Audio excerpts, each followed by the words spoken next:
how to play prop hunt in COD Mobile. Hey everyone, what's up?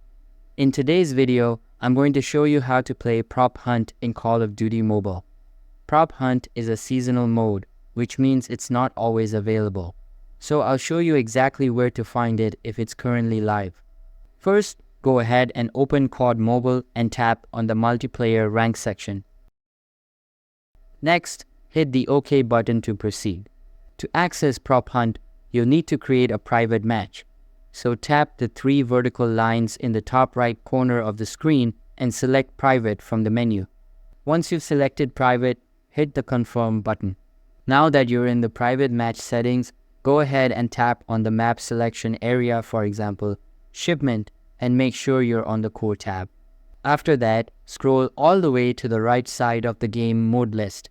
If prop hunt is available, you'll see it listed there. Just tap on it to select, then hit confirm at the bottom of the screen. Once that's done, you can invite your friends to join your private match by tapping the invite button. And when everyone's ready, just hit the start button and you're good to go. And that's it.